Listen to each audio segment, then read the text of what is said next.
Can you picture a blacksmith hitting his hammer on an anvil? Now this was work.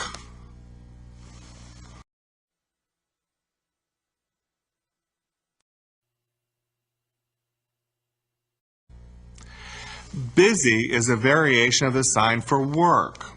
However, the action moves back and forth instead of up and down.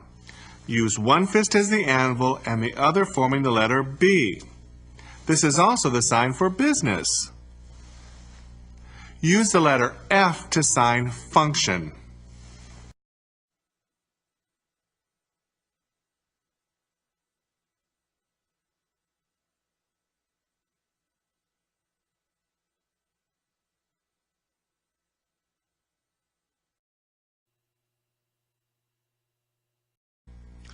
A grindstone is a revolving stone disc for sharpening tools or polishing things. If you kept your nose to the grindstone, you were working hard and steadily. Sounds boring to me.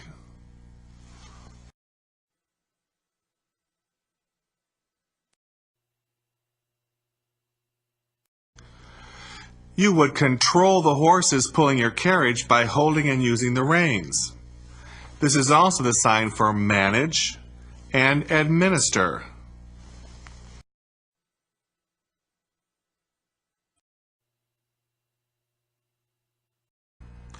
In days gone by, many sellers actually held up their wares for your inspection to encourage a sale. This is also the sign for store.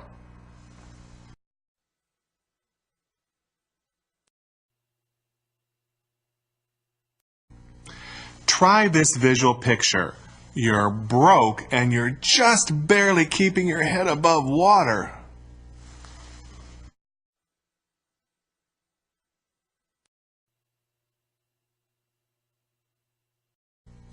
On an old-fashioned scale, you move a weight until the metal bar is completely balanced. This sign shows the movement of that metal bar. You've probably seen a more modern version of these scales in your doctor's office.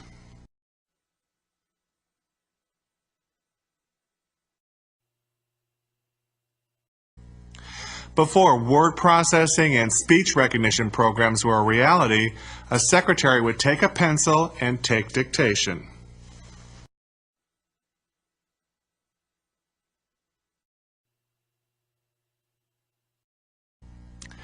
It's possible that this sign is based on the togas worn by the senators of ancient Rome that draped over their shoulders and were held up with clips.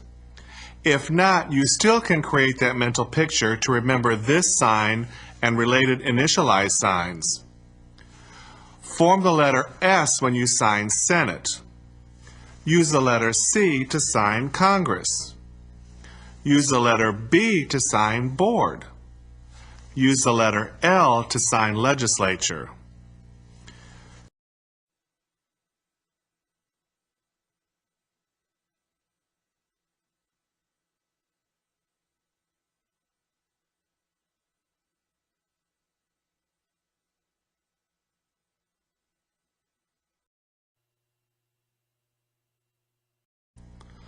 A captain's uniform used to have epaulets.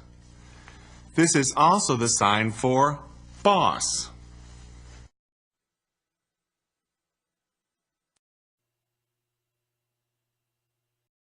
George Washington's uniform had epaulets. Using the letter W and bringing it forward changes the sign for captain into the sign for Washington. George Washington, Washington State, or Washington, D.C.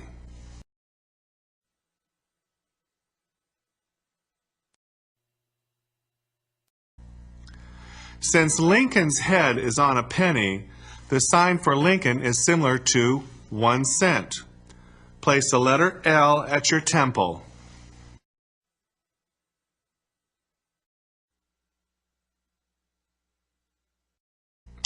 This sign is based on the stubbled beard people thought of when they pictured a farmer.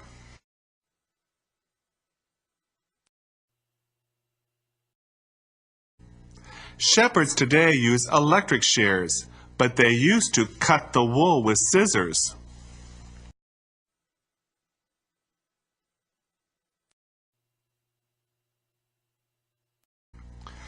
This sign was created when socks were commonly knitted at home.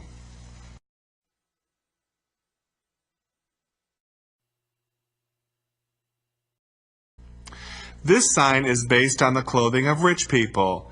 Picture the elbow reinforcers on the jackets that rich people wore in their country estates. Modify the position of your hand to the letter Y to sign country like nation.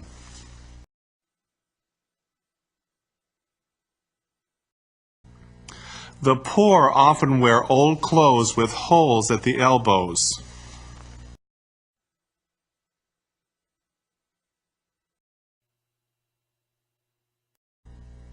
Can you visualize a pile of gold coins that a rich person would have? This is also the sign for wealthy.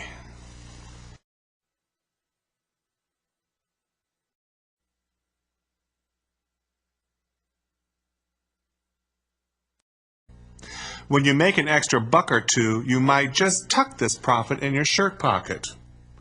This is also the sign for benefit and advantage.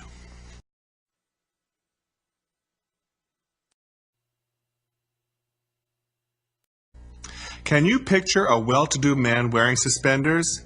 He may be seen holding his suspenders in this fashion while doing absolutely nothing. This is also the sign for vacation and holiday.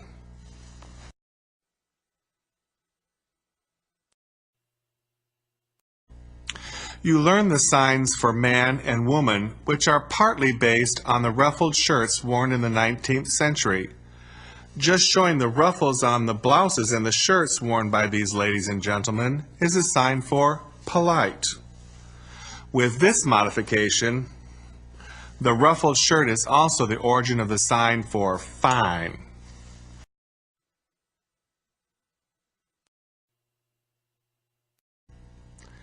Visualize the fullness of ornate draperies in 19th century homes. This particular decoration became the sign for decorate and decoration.